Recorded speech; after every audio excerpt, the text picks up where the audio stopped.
Now is it on? Ah, there we go. Perfect. Good morning, everybody. Thank you so much for joining us today for our session on fostering sustainable cultural tourism, collaborating with Indigenous communities for economic growth and cultural appreciation. My name is Tanya Carlson. I'm the Director of Travel Trade, International Markets, and Sustainability with the Alaska Travel Industry Association. And our panelists today are Brady Smith, who will be joining us virtually. He's the Chief Strategy Officer for Indigenous Tourism Association of Canada. There he is on the screen. We'll also have Danielle Vlemmiks, the Vice President of Strategy, Research, and Communications with Travel Alberta. And joining me on stage is Emily Edenshaw, President and CEO of the Alaska Native Heritage Center. Before we get started, though, I just want to read a brief land acknowledgement. We acknowledge the Dena'ina people and all Indigenous peoples of Alaska. We express our gratitude for their past and present stewardship of the land, waters, plants, and animals of this place. And with that, I would like to go ahead and hand it over to Brady to give us a broad perspective.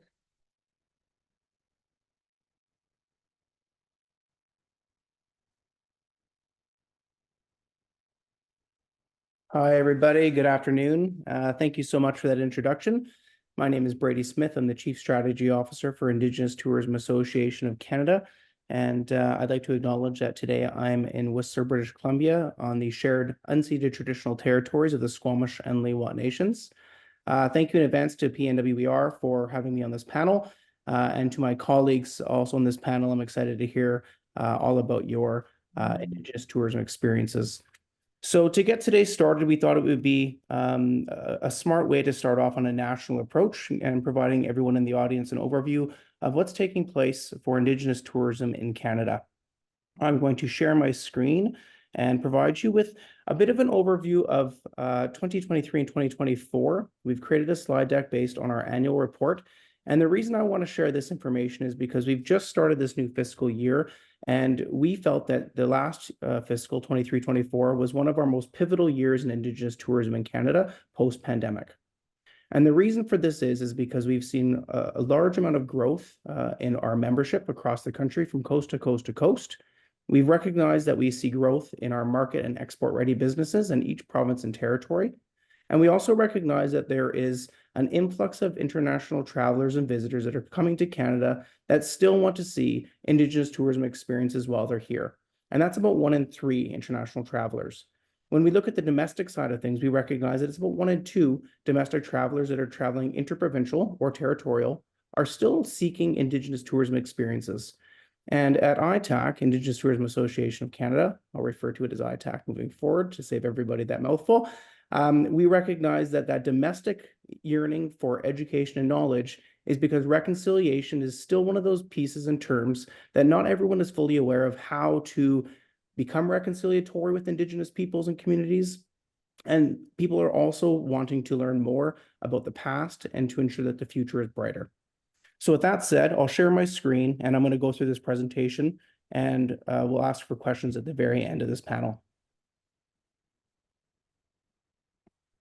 So at ITAC, to give everybody a bit of an overview who we are and why we're doing what we're doing, is we're an association that supplies 4 main pillars for our membership. We have 1,376 members across this country. We see that there's about 1,900 Indigenous tourism owned and operated businesses across the country. Not all of them are members. ITAC provides leadership, development, partnership, and marketing tools for all of these members. And we also supply and provide all of these tools to our associations. Momentarily after my presentation, you'll hear from a colleague, Carrie. She works at Indigenous Tourism Alberta, and they're one of our associations that we feel is one of the leaders in the sector in terms of utilizing those tools and sharing it to their membership as well.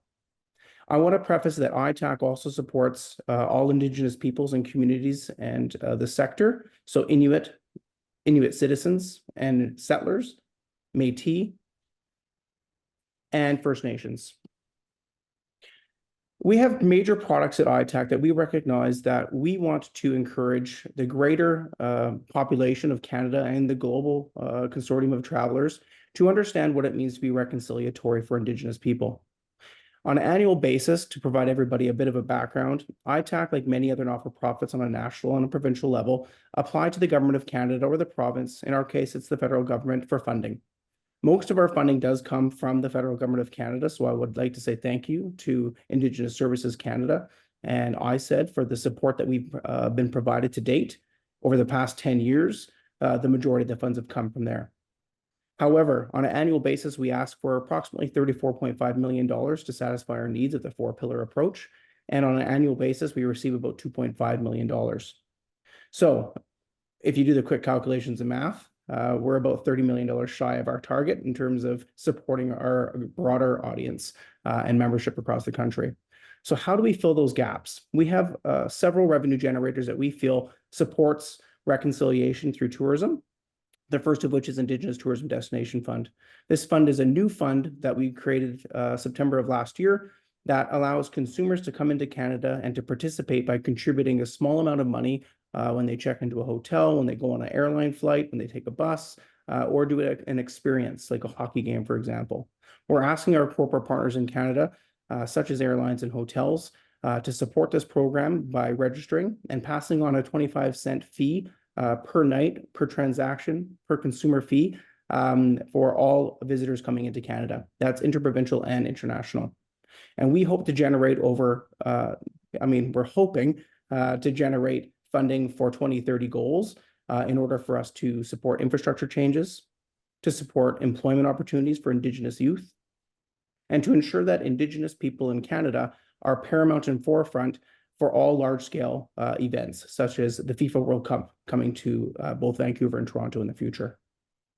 We believe that by 2030, Indigenous tourism can be the global leader in Canada by nearly tripling our amount of members across the country, tripling the GDP from 1.9 billion to 6 billion, and ensuring that we have the correct employment across each province and territory for the country. And this is going to be Indigenous-led and Indigenous-driven. We feel that the Indigenous Tourism Destination Fund is a tool and a mechanism for all corporate Canada and global to support reconciliation, because we've heard time and time over again that everyone wants to help and support and understand reconciliation, but everyone doesn't really know how to do it. So we recognize that this is a platform that for travelers and for tourism-centric individuals, that this is a wonderful caveat to do. The next sector that we ensure that for things like the Indigenous Tourism Destination Fund, we want to ensure that we have authentic programs that have calculated and risk-adverse opportunities for our Indigenous tourism sector to welcome visitors. We want to ensure that if someone stays at the Fairmont Chateau Whistler, that their experience at that hotel would be very similar to staying at the Squatch Eyes in Vancouver. In terms of culture and authenticity, obviously different products, but we want to ensure is that when people come to our products and explore and experience Indigenous tourism in Canada, wherever that may be in this country, that they have an incredible experience, that it's a 5-star authentic Indigenous tourism offering. The original accreditation program does just that. This program offers authenticity that is basically driven by the owner of the business. They are going through a rigorous amount of training and understanding of what it means to be authentic and Indigenous owned and operated. And when they go through the entire course load, they are actually original rental authenticated. And this is a stamp of approval for travelers to see that if they have that badge like you see in my lapel today, or the original in front of you on the screen, that travelers recognize that this is a safe, authentic, and real Indigenous experience. It's important that we have this so that people can actually have a familiarization of the logo and the branding, and that from every single province to territory, that it's authentically the same across the country. We're also branding this globally, working with Maori Tourism, as well as the Australian Indigenous Tourism Association and WINTA and WANTA to ensure that all of these organizations globally utilize this original logo. The next piece in terms of reconciliation and best practices is ensuring that everyone can come to one place on an annual basis and experience the International Indigenous Tourism Conference.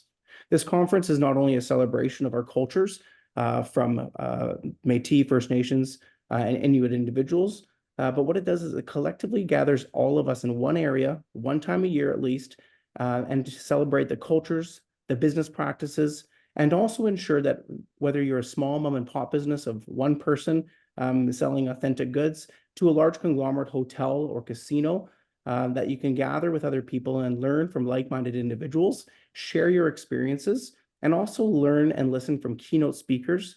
Like previous, we've had incredible speakers in the past, Honorable Marie Sinclair. We've had Jordan Tutu as well. Just giving you a broad scope of individuals who have spoken to provide those experiences for our guests.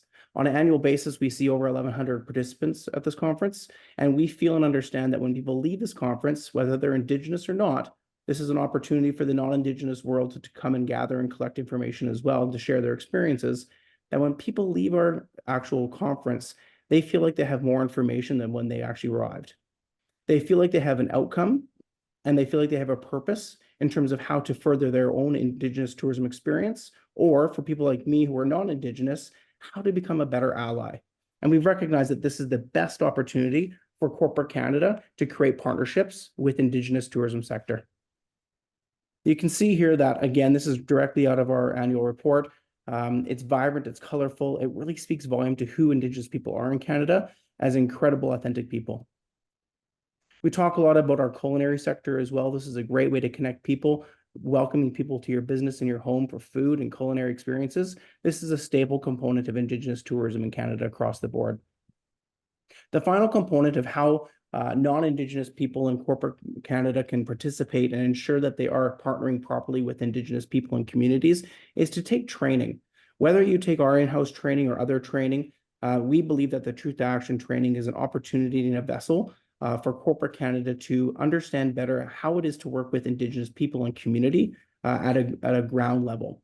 This introduces things from 60s scoop all the way back to colonization of Canada, and brings people all the way back up to the Kamloops finding of the buried. It also brings up information about how it differs from province to province and territory of what reconciliation looks like through this training itself. So this is targeted and designed for corporate Canada. We've had our partners Destination Canada do this program last year, and it was one of our paramount experiences with that organization. Not only does it bring corporate Canada closer to ITAC, it also brings the individuals who participate in that training closer to one another as colleagues, because they can actually be better themselves moving forward, working with minority groups specific here to Indigenous people. I'd like to talk a little bit about our two departments of leadership and partnership.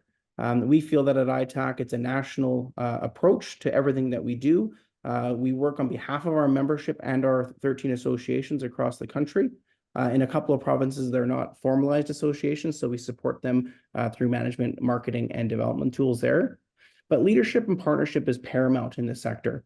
As each of you are probably aware in your professional experience, unless there's a guided approach, and in this case, a nationally guided approach, to guidelines in terms of authenticity of Indigenous tourism experiences, how to partner with Indigenous tourism operators, and how to bring those Indigenous tourism operators from opening their doors to going over to Europe and selling it through the travel trade. Our leadership and partnership departments are led by professionals, Indigenous individuals, Tara Saunders for development and Teresa Ryder for partnerships, and of course our CEO and President Keith Henry at the helm. And between the three of them, they're out and about constantly sharing and providing insights to all of our members across the country, but also working with our collaborators, our partners, our DMOs and our hoteliers, and our other experiences that are garnishing a lot of attention that we would also like to have in terms of their travel clientele. We participate annually at things like Hill Days. We ensure that we have the opportunity to work with our partners at TIAC, for example, and Destination Canada, and go to the Hill and work with them and indicate that we need support from the Parliament and the Government of Canada to fulfill obligations for funding. And as I close my presentation down, I just wanted to provide a broader overview of success and successful stories. I have two colleagues here, Danielle and Carrie, who are going to talk about Alberta specifically and what they've been doing, the exciting outcomes from a really, really strong partnership. In our opinion, Alberta, it was formed in 2018. They've seen several iterations of the association through different leadership, but the board has always been the same, strong, independent, operated and governance-focused board. And they are an extremely intelligent group of people who want to see the betterment of Indigenous experiences and operators in Alberta. And they knew that they had to do this through innovative and successful partnerships and strategic ones. And I'm going to pass it over to both Carrie and Danielle to talk a little bit more about Alberta. But in front of the audience today, I would like to say that if you're looking to mimic a partnership through an Indigenous lens and a non-Indigenous lens, the partnership between Travel Alberta and Indigenous Tourism Alberta is one to mimic instantly. We're proud of what they've done there and accomplished, and we see that this relatively youthful organization of ITA has accomplished more than many other provincial and territorial associations have in 25 years. So congratulations to them. My presentation will be available afterwards, and I'll talk a little bit about an invitation to a couple of conferences at the end of this panel. But I'll pass it over to Carrie and to Danielle. Thank you so much, Brady. Good morning, everybody. My name is Danielle Vlemmiks. I am the Vice President of Strategy, Research, and Communications here at Travel Alberta. I will be co-presenting with my colleague from Indigenous Tourism Alberta, Carrie Armstrong. She is the Director of Industry Development. So I'm just going to share a few slides about Travel Alberta, how we came to this space, where we operate, some of our priorities. Then I'll hand it over to Carrie, and she can take it across the line, talking about specifically some of the things we're doing in the Indigenous space. So I will just share my screen. Please bear with me for 1 minute. I have to go like this and then sorry, 1 second. All right, see if I can make that happen. Is that showing the right thing? There we are. Okay. So this is a little bit about how Travel Alberta operates. We call it idea to impact. As Brady said, we are fairly young in our journey alongside our partners in Indigenous Tourism Alberta, but we did have an idea in 2018 that we could strengthen our relationship more officially, and we have had some significant learnings and growth over those last few years, and we can show some really positive results as because of that. So before I continue, we come to you today from Alberta, which is situated within the traditional territories of the Blackfoot Confederacy, the Cree, Dene, Nakota, Sioux, Saulteaux, Stoney Nakoda, Tsuut'ina, Dakota, Nakota, and Lakota, as well as 22 Métis Otipemisiwak districts. For those of you who aren't as familiar with geography in Canada here, Alberta is located in the prairie region of Canada between the provinces of British Columbia and Saskatchewan, and directly above the state of Montana.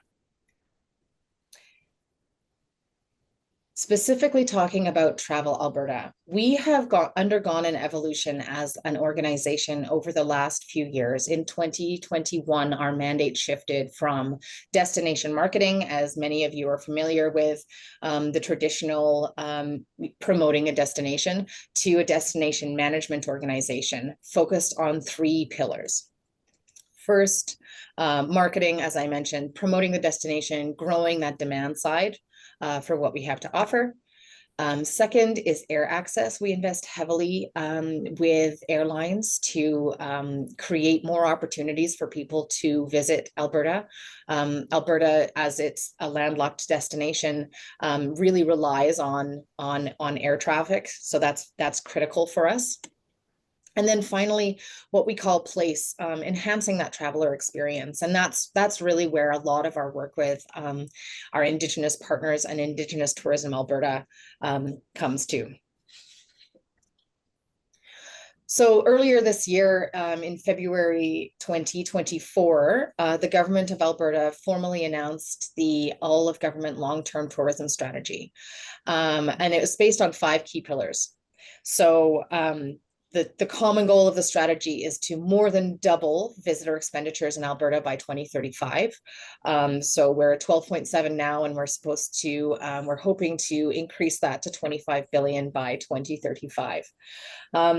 based on a number of these outcomes. So leadership and alignment across government, creating competitive product. Brady referred to the fact that Indigenous tourism product is highly sought after internationally, and also domestically. So 1 in 3 international travelers we know are looking for authentic Indigenous products, as well as 1 in 2 domestic travelers. So that's travelers within Alberta, and for us within Canada are looking for that as well. People in careers, making sure that we have the labor and the labor funnel to make sure that we have people that can deliver on those experiences. Again, access to those experiences. And then most notably for this presentation, one of the key pillars in our strategy from a provincial perspective is that Indigenous tourism perspective. So this is where our vital partnerships come into play. Indigenous Tourism Alberta and Travel Alberta have really worked hard together to learn and grow, specifically on the Travel Alberta side. I can only speak for our experience. We had a bit of a rocky start with our Indigenous partners for a few years there. And so it's taken a lot of soul searching and understanding of our role as an organization and how we can better foster our relationships with our Indigenous partners, to really understand where we're coming from as communities, as peoples, and then ultimately as business partners and trusted colleagues. So some of the things that Travel Alberta has done to sort of, put our money where our mouth is on this is we've committed long-term funding to Indigenous Tourism Alberta. We have a 3-year MOU for funding for the organization. We collaborate heavily on research. In Travel Alberta, we have the benefit of having a really strong research department within our organization. And so we work really closely to make sure that we support Indigenous Tourism Alberta and their research objectives. We also look at identifying development opportunities. Now, this is where it's really key that where we are seeing development opportunities from our perspective, we combine with Indigenous Tourism Alberta to see where they're at and where they feel their proponents could potentially be and where their communities are at in determining that. So again, like the title of this session, it's really not about us without us. So making sure that that's Indigenous led is really important to us. Especially as we talk about opportunities for development and what that looks like. And then we work with in ITA to provide mentorship as far as destination promotion and some of the things that we lean into heavily at Travel Alberta, and as well for marketing and itinerary building. They're invaluable in helping us really broaden those itineraries that international and national travelers are looking for. Together, we share a goal. We really want to make Alberta the premier destination for Indigenous tourism in Canada. To Brady's point earlier, we are really leaning in on this. We are working really closely with our partners across the country with ITAC as well as ITA to make that a reality. Just a couple of examples of things that we're doing on our side. So from the marketing perspective, as I said, we're working really hard to promote our destinations. This is what it looks like for our Indigenous destinations. We've managed to get some really top shelf billing for our Indigenous opportunities. So in Condé Nast Traveler, Travel and Leisure, and then also in Lonely Planet, we've received really, really high uptake from international publications on our Indigenous opportunities, and that really allows us to work highlighting our partners at to tell their stories in the way that they tell it the best. It's so much more compelling when our partners can tell their stories for themselves than when we're trying to do it for them. On the access part, we invest heavily in key markets we know are searching for that Indigenous product. And we often do joint marketing partnerships in alignment with Indigenous Tourism Alberta to make sure that we're marketing those routes to people and including those on itineraries as well. So last year, a couple of years ago, we invested heavily in the States to both Edmonton and Calgary. We have 2 international airports. And then over the next few years, we're going to be investing more heavily in flights from European and Asian markets.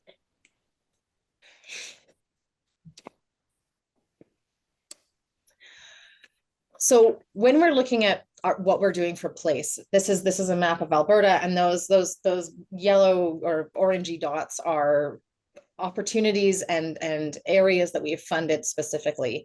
The purple circles there are destinations where we've given the money to the municipality or the destination organization for them to distribute as they wish.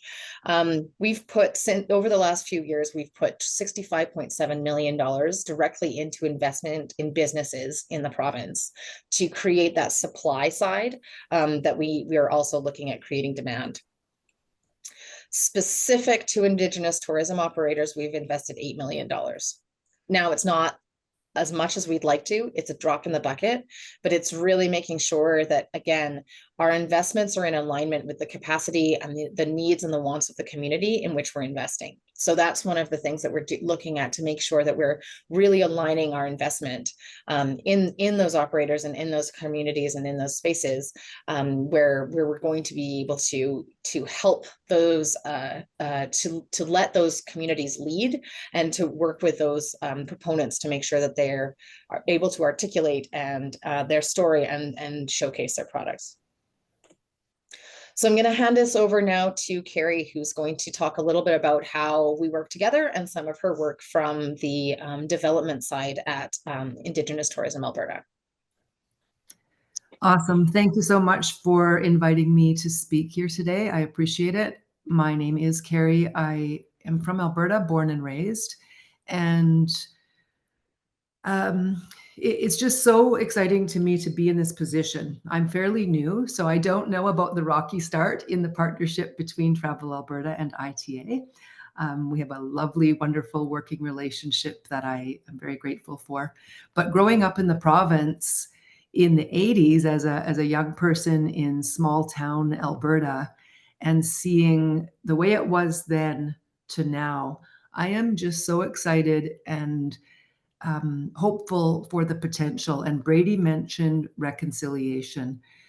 This is truly, to me, reconciliation. And I always wish that my grandmother was alive to see how things have progressed and changed. I am the direct descendant of a residential school survivor. My mom is still alive. She went through a really tough time within that system of when she was taken away from her family strictly because they were Indigenous and they needed to be taken away and put into the Catholic system in order to remove the Indian from them and learn the ways of the colonizers. And it was very destructive to our family. And it really became a place of shame and fear to showcase the beauty of those cultures. So it became hidden for a long time. So seeing Indigenous tourism on the forefront and as a pillar for Travel Alberta is extremely hopeful and extremely, I think, healing for Indigenous people in Alberta and Canada. And I just think it's an honor to be able to do this work alongside Travel Alberta. So I'm grateful for them and grateful to ITA for me being here. So I'm looking at this screen at the picture you're looking at and our wonderful members. We have close to 200 members that are doing everything from artisan work, beadwork, different types of traditional crafts, all the way up to some really high-end experiences. And I know all of these people personally, and some I'm related to, and they're just doing such amazing work out there in their areas. And it's great to work alongside Travel Alberta, but we also have partners that are working alongside our members and helping them to grow and develop their experiences. So what we do is our team is basically out there. I call my regional reps they're out mining. I call them the miners, looking for new experiences, explaining to communities that what they do is actually tourism when they might not even understand that it's tourism. And so working alongside them, we also work very closely with Travel Alberta and their team. So our reps will often go out with the Travel Alberta team to different Indigenous businesses that are at all levels. And then we also provide specific programming to where our members are in their development and in their growth. So intro all the way to export ready programming that we offer. So, and yeah, nothing about us without us. I think that true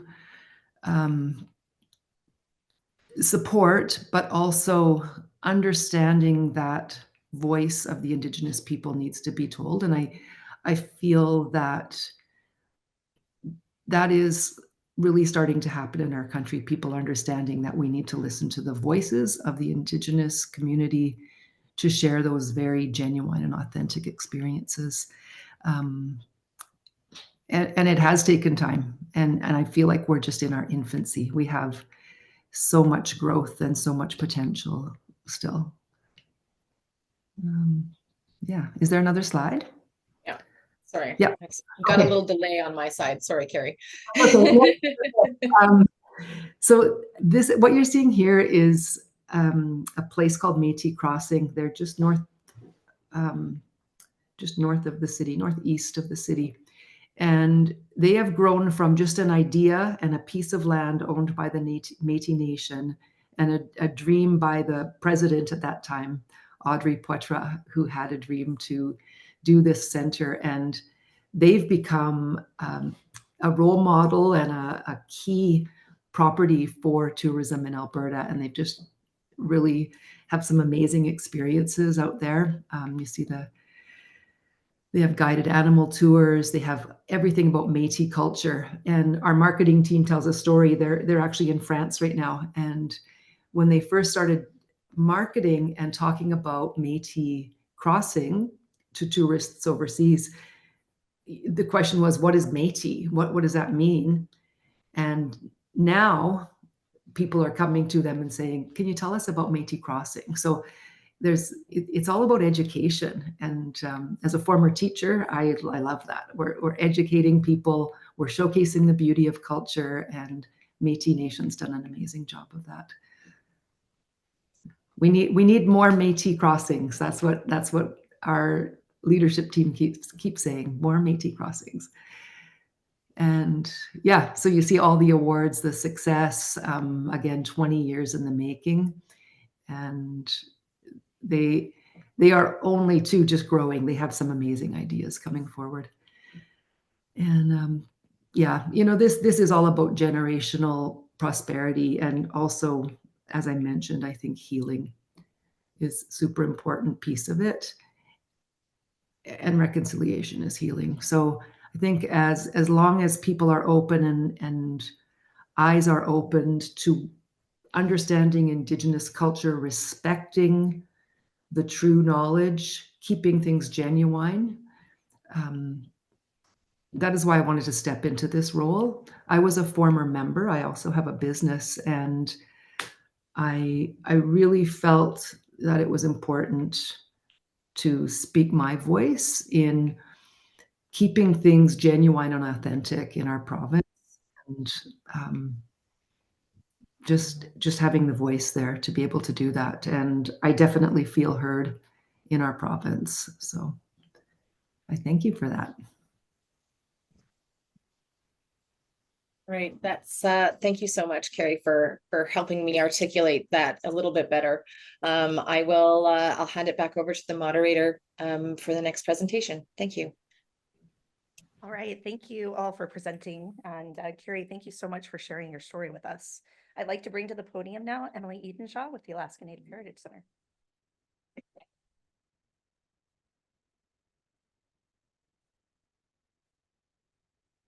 Is everyone awake? Yes, that was an incredible presentation. Can we give them a round of applause? I have to say before I start my presentation, I am such a fangirl of ITC. I shared in the RDC presentation earlier today, which is a conference that's taking place upstairs. Cultural tourism is one of my love languages. It's something that I am so passionate about because I see the impact every day. So I really want to lift up my colleagues, my relatives from Canada for just doing the hard work. And I would say it's our heart's work. So I really want to lift them up. By way of introduction, hello everyone. My English name is Emily Edenshaw. I am Yupik and Inupiaq. I was also adopted into the Raven Slatlanis clan out of Old Masset, Haida. So I really want to show all my love to my relatives, my Canadian relatives. I was adopted by the Davidson family. So if you're familiar with Robert and Reg Davidson, two master Haida carvers, I was adopted by Leslie Brown, who is Reg's daughter. And I share that with love and humbleness. My Hodkill Haida name is Clawkill Hunj, which translates to the people's echo. I also want to start off by just lifting up Senator Tobin here. Really just thank you for your work. So my name is Emily Edenshaw. I've had the honor to live and work on Denina Athlena, so in Anchorage, for the last 18 years. I moved here right after my first husband was killed in an accident. And I share that because I never had any intention of doing the work that I'm doing. As you'll see on the screen here, I am a PhD candidate. I was a stay-at-home mom, and when I went through that tragedy, I really threw myself into education. And what you're going to see here through this presentation is it's really allowed me to do my heart's work. And I loved what Carrie said. Tourism, cultural tourism is education. Education is tourism.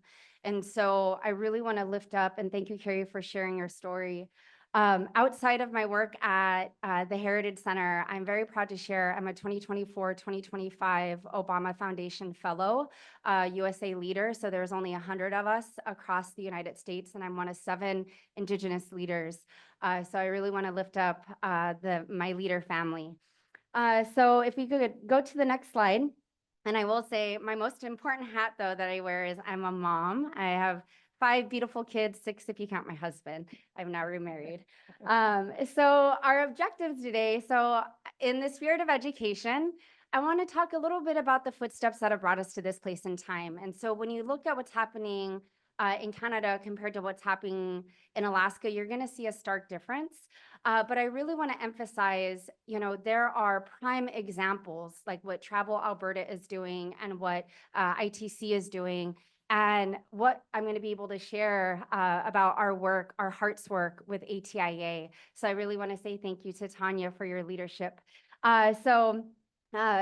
The other objective I really hope that we could all leave with here today, and I know we have some policy people in here, I've really have come to learn that if the policy doesn't change, the issues we care about don't change, period. And so I hope that from my presentation, you could really start kind of noodling, what are some of the things that we could do together? We're not in this alone. And I really hope by the end of this presentation, whether if it's in Canada or in Alaska, know that we're relatives in this work, we're partners in this work, and you're going to see that there is such power in partnership. And then hopefully if I get through my presentation, we'll have time for Q&A. So next slide, please.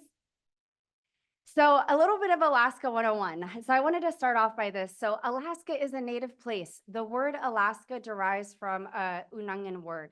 And so it translates to where the water breaks its back. When you think of Alaska, I think there is this often perception of, our history starts with statehood or when they struck oil. That is the farthest from the truth. Alaska Native peoples, we have the largest number of tribes across the entire United States. We also have Alaska Native corporations. We have more than 22 distinct Alaska Native languages. So I really just want to make mention that Alaska, again, always has been and always will be a Native place. What you often see through marketing, not from ATIA, and I really want to lift them up, is this narrative that we're the last frontier. I really want to challenge you all when you hear that misinformation. How could you be the last frontier if your people have always been here? That is what we're fighting against today. So I will say, we are not the last frontier. We have always been a Native place, and know that we make up more than 20% of our state's population. So the next slide, please. So when you think of the footsteps that have brought us to this place in time, and what you're seeing here, sorry, I have to look at the screen. there is a history with the industry, and in the spirit of education, although ATIA was founded in the year 2000, before that, the state of Alaska oversaw the industry. And so, but even before that, when you look at the roots of tourism in Alaska and what you're going to see over these next 2 slides, the roots of tourism in Alaska has its roots in boarding schools in Alaska. So what Carrie was talking about with residential schools in Canada, in Alaska and across the United States, the origin of bringing people, visitors to our state, was really led by a man named Sheldon Jackson. And the reason why I'm taking a moment to pause is because it matters. It matters when you do things right. It matters when you do the hard work of having those hard conversations and going through those rocky challenges, because what you're going to see here in the next couple slides is it wasn't done right. Alaska Native people were erased, we were oppressed, we were assimilated. And so I'm not saying these words as catchphrases. The effects that we still see today, the fact that I'm giving this presentation in English is a testament what was carried out during that era. So what you're going to see here is that really through the footsteps that have brought us to this place in time, there is a history there, and not a lot of people know that history. So let's go to the next slide. So what you're going to see here in Alaska, so really the architect of boarding schools was a man named Sheldon Jackson, really through the kind of the mission to save Native children. My grandfather, like Carrie's family, he was a boarding school survivor. And I'm sharing this story. The first time I met my biological grandfather, I had asked him to speak back to me, and he refused to because of what happened to him in boarding schools. So what Sheldon Jackson was doing, and what you're seeing in the first photo here, this was really a time where you saw churches and the federal government at the time working together to create these institutions. And many of these spaces, children were physically abused, they were beaten for speaking their native languages, they were sexually abused, and in many cases, our kids never came home. And so this photograph below the top one, that is referred to as the comedy plan. So what happened during this time, Sheldon Jackson, because he was part of the Presbyterian Church, he said with his church buddies, they're going to go and they're going to divide and split up Alaska through what is called the comedy plan. So, but what you're seeing with this divide and really conquer through the era of boarding schools is you're going to see the first instances of eco and ethnotourism.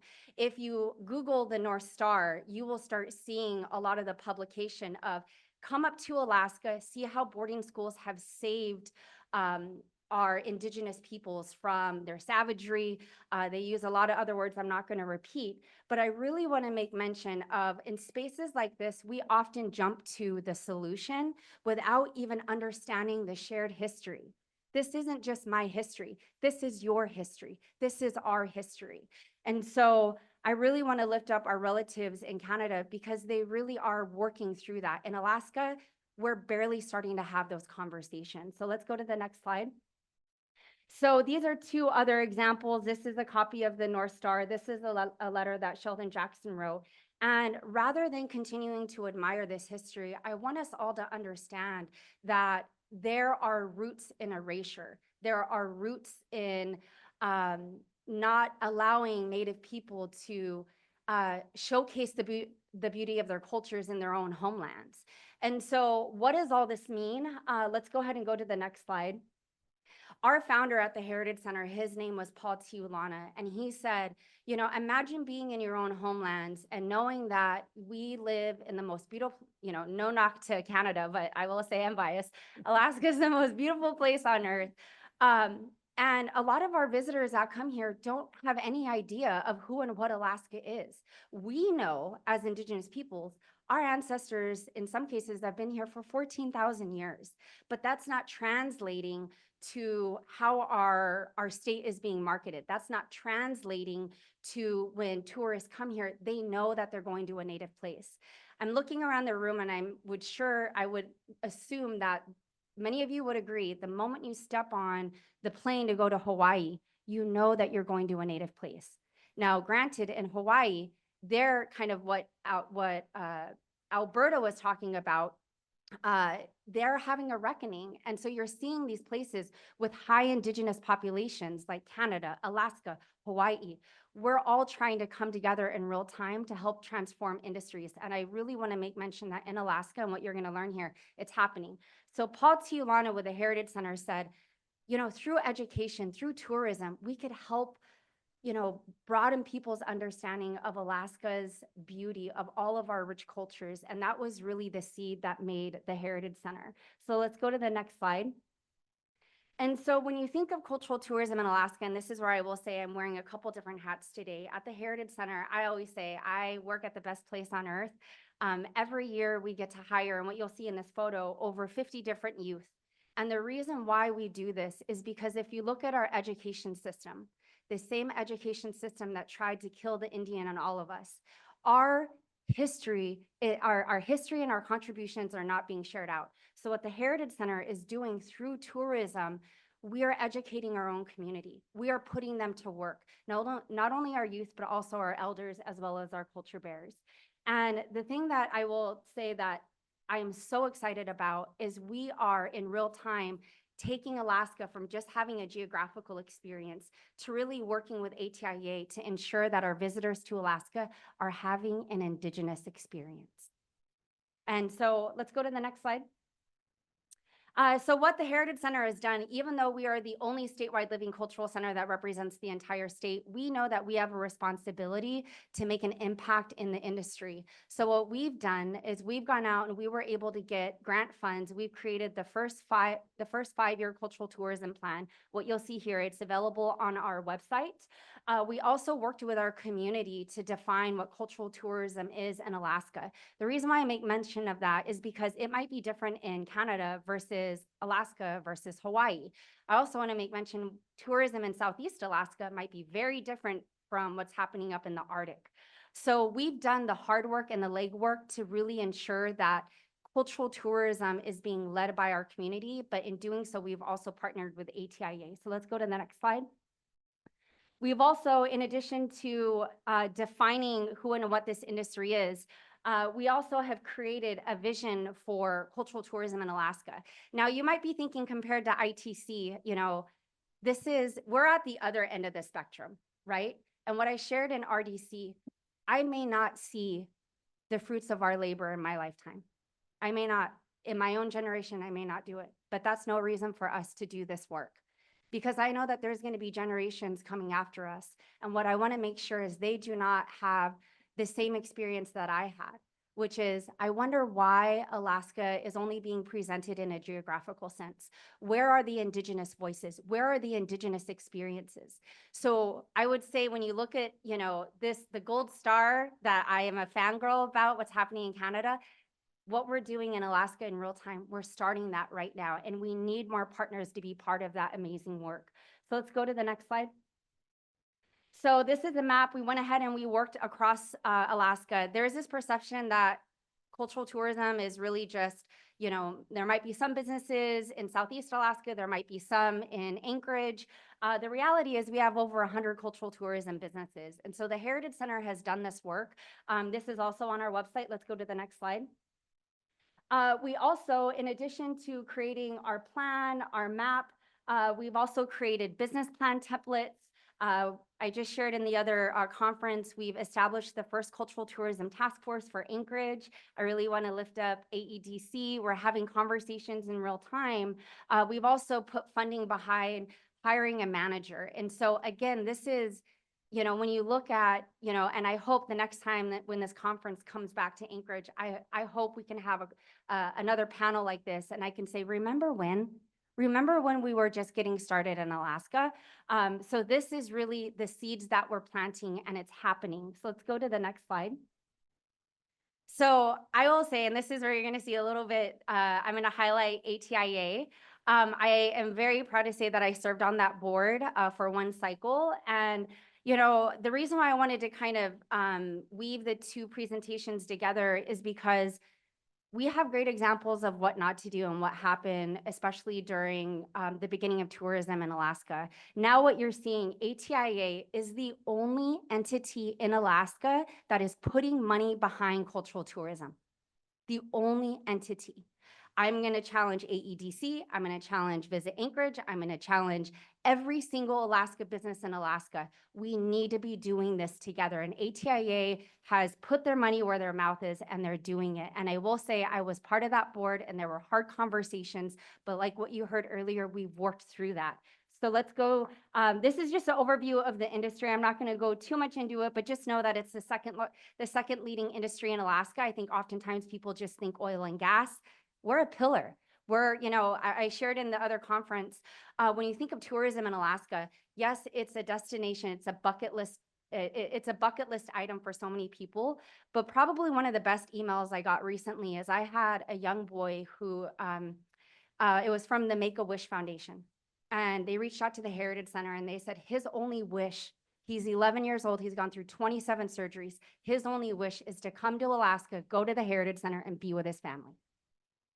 So I want to share that it's beyond just this destination tourism. There is a heart there. There is a deep connection there. What you'll see here, yes, the economics tell the story. We're the second leading industry. What I also share with people is we can measure this all day long.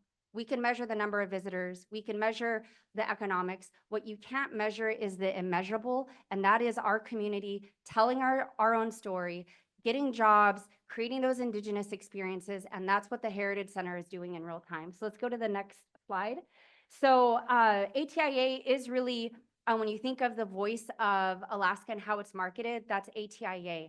I really want to commend the board that they've really dedicated to creating a cultural advisory committee.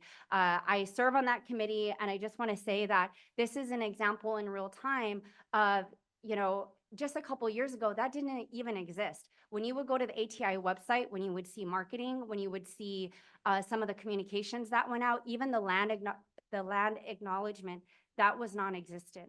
So this is progress in real time, and it deserves to be recognized, and it deserves to be appreciated. So thank you, Tanya, and thank you, ATI. I mean that from the bottom of my heart. I truly mean that, because what happens is when our state is not marketed in an authentic way, and when we're not telling our own stories, you have visitors that come to Alaska and they ask our youth, how come Alaska Natives are just drunks? And that happens all the time. How come all of the Native people are homeless? There is such misinformation that you see. And so really, I want to drive in the point that cultural tourism is education and education is tourism. So let's go to the next slide. So this is just a snapshot of our visitors. So ATIA, like I said, has put money behind it. The Heritage Center, actually, I want to share, we're also getting money to develop the first cultural tourism economic study. And I will be looking to ITC to see what they've done. So let's go to the next slide. These are just examples. Look at these beautiful photos. So when people come to our website and whenever they come to Alaska, they are able to get a cultural guide. This is a huge, huge success. So when people start planning their trips to Alaska, this did not exist just a couple years ago. So again, I really am going to drive home the point that we are making progress in real time.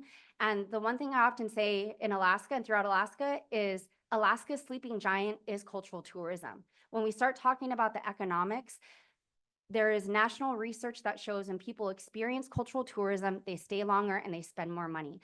But for me, and when I look at this, it's about representation. It's about us telling our own story. It's about education, which is all healing. So thank you, Carrie, for saying that. So let's go to the next slide.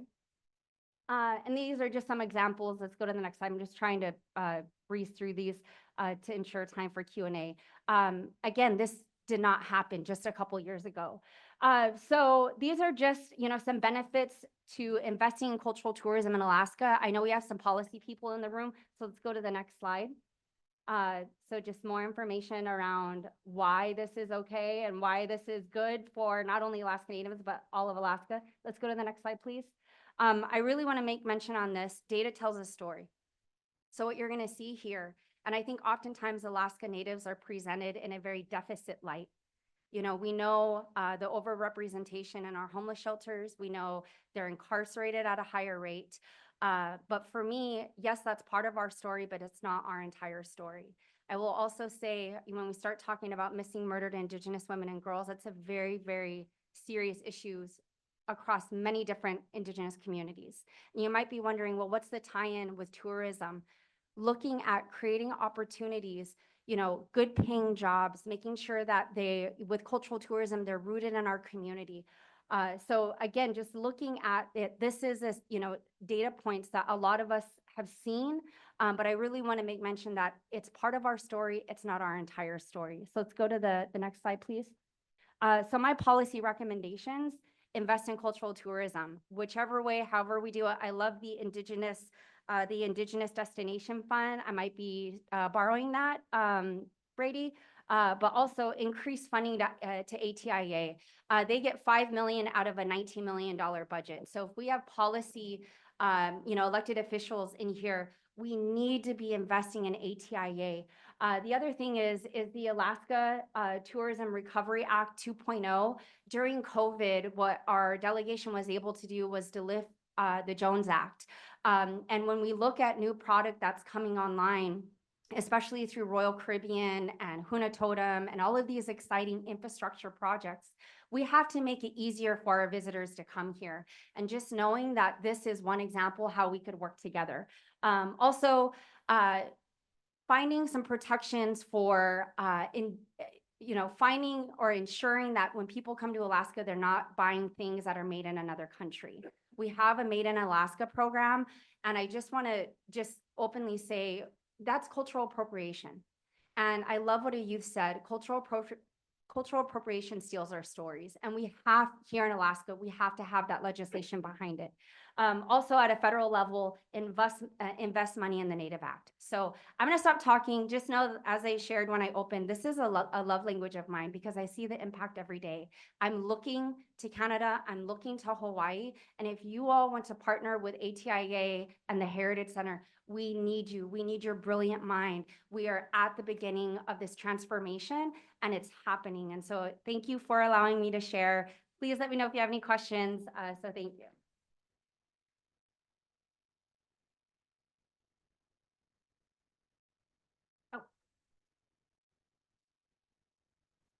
All right, thank you so much, Emily. I mean, I can see and feel your passion, and I love your passion. And you've really been a great role model, I think, and a great leader on ATIA. So I really appreciate everything. We've got time, and I've been given permission to go over time. So unless you definitely have somewhere to go, I'd like to get through a couple of our questions with our panelists today. This first one, geared towards Brady and Danielle and Carrie, is how has your relationship between Travel Alberta, I'm sorry, not Brady, Danielle and Carrie, how has your relationship evolved over time, and what lessons have you learned through the process? Oh gosh, Brady, you can answer this if you want to. Carrie had mentioned earlier she was a little newer to the program, but one of the things that I think we didn't do well before is move at that speed of trust. We prioritized commercialization over relationships. And I think that was the crux of some of the challenges. Our challenges weren't anything that you wouldn't normally encounter when you're working on a new business relationship with somebody, right? We had a little bit of miscommunication. There was a little bit of misalignment in strategy. We weren't really, making sure that we were addressing, we were kind of working in parallel rather than together as organizations. And so sometimes, where one person would say something, it seemed a little bit off. It's really important that when we're talking about cultural tourism, and thank you so much, Emily, for being so eloquent about that we're not talking about appropriation and we're not talking about commercialization. And so I think there's, whether or not we meant to or not, when we're talking about people without them and they're not sharing that story, I think that's where we tripped over ourselves before. I think we were sort of squashed by good intention, and we didn't sort of manage the outcomes for that for some of our partners. So I think we've learned a lot about that. And then we continue to learn, as I said, as an organization, me personally as a human, and with our partners as well. So that's sort of how I would address that learning opportunity for sure. And I think that's something that every jurisdiction that's listening to this session or that's, looking to engage, really needs to sort of think about, what is the outcome, and figuring out how you can manage your expectations on a relationship basis before you start trying to commercialize things. Yeah, perfect. Thank you. Any other remarks for that? Okay. Oh, Brady? Maybe, really quickly, I think Danielle, you hit the nail on the head there perfectly. The only thing I'd like to add is that it's okay to fumble the ball every once in a while. Partnerships and relationships have their ebbs and flows. And I think when you're working towards something so important as a partnership, and specifically here for non-Indigenous and Indigenous organizations, there's going to be difficult times and stressors, and that shouldn't define your relationship. I think what does define a relationship are the outcomes that take place. And Danielle, your point of it's not about us without us kind of thing, and it's important because we feel at ITAC that everything must be Indigenous, led by Indigenous people, coming from the white guy in the panel today. But the information's coming from the board and our team. It's important that we take the time to foster these relationships and to better understand what the goal is at the end of the line. Because we always want things to happen immediately, and it's not the way relationships take place. And lastly, when I look at Alberta, I would be remiss to say that if the leadership at the provincial level wasn't the way it was either, the landscape would be very different in Alberta, because it was for 15 years previous with Alberta, with Travel Alberta. Funding is flowing better because the politicians and the bureaucrats and the partners are all singing the same song, and that's important. Thank you. We've mentioned, or you've all mentioned, varying degrees of cultural appropriation. And so this question I would open to all of you. But what advice would you give to a business that wants to embrace cultural tourism in a respectful manner and without appropriating it?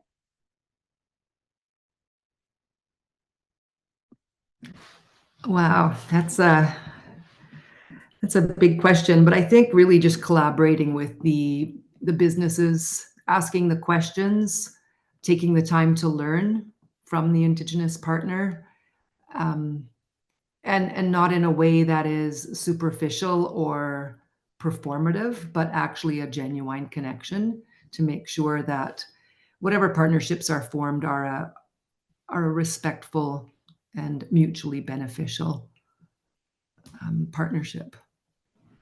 And I don't know if anyone has anything to add, but I think we've seen that happen, right? And we still see that happen. But I think it goes back to relationships again, ultimately, and making those honest, sincere relationships and asking good questions.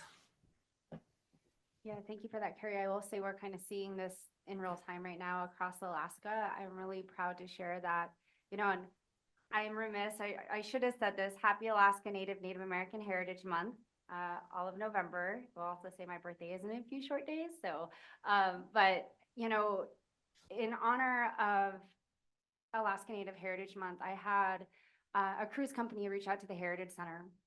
And, in my opinion, I think every month is Heritage Month. I will say that. But, we have to make space for grace, and we have to make space for learning.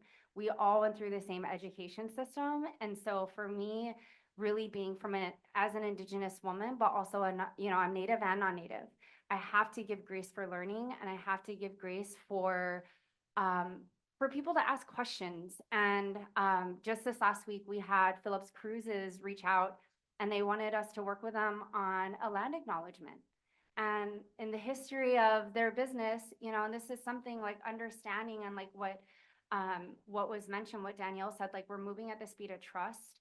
And we also have to be okay with that, especially in certain communities, trust doesn't exist when it comes to tourism.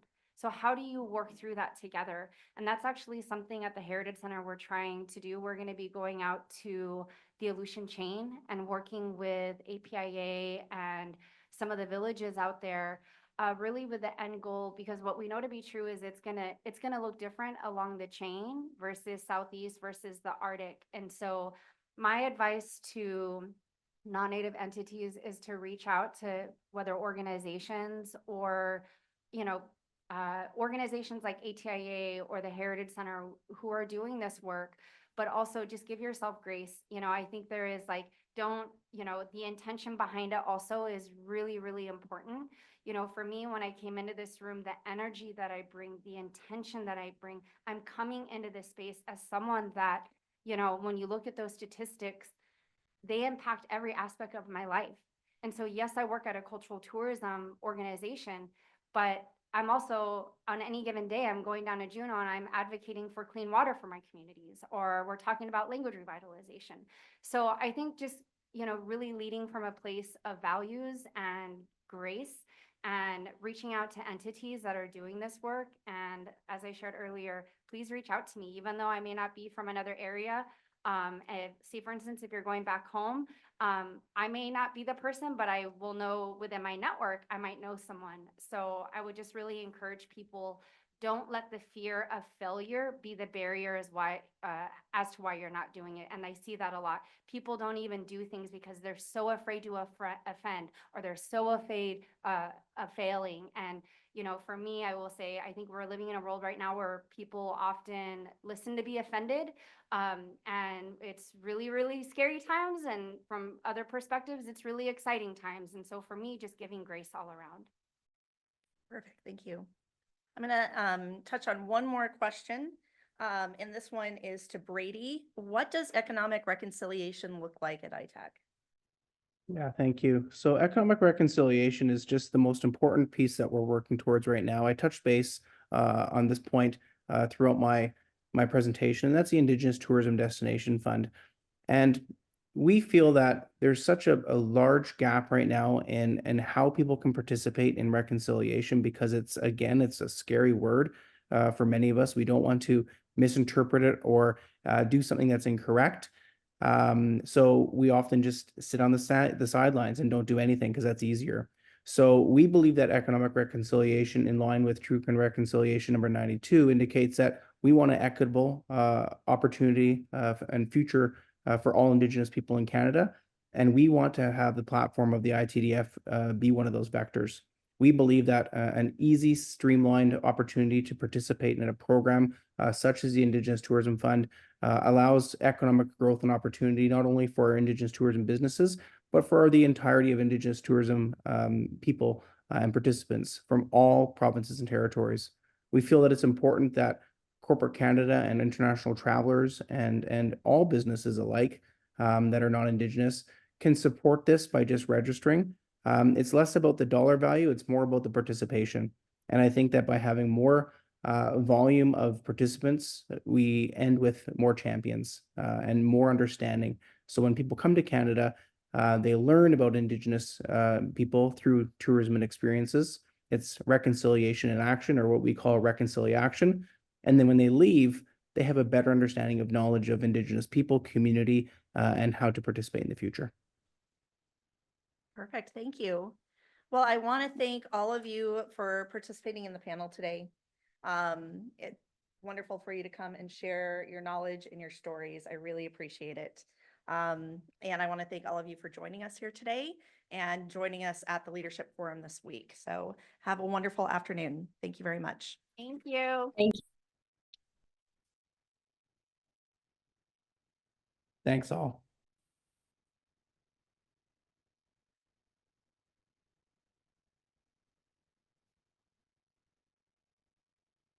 Thank you so very much. This was a fantastic panel, and I took a whole bunch of notes because I think there's lots that I can copy for my own work in the Washington State Legislature. So with that, we conclude the Penware's winter meeting. And what a treat this was to be coordinating with and meeting with the council, with the Resource Development Council. So let's do it again in the future. I would like to invite you all to the summit, Penware Summit in Bellevue, Washington next year, July 20 to 24. It's lovely in Washington State that time of the year. So I would love to see you all back there and with a lot more robust programming, and the host committee is working hard to make sure we have a fantastic event again, because Whistler was great. I think Bellevue will be just as good, if not even a little bit better. I'm a second child, so what can I do? So thank you very much. That concludes our winter meeting. Let's go have lunch.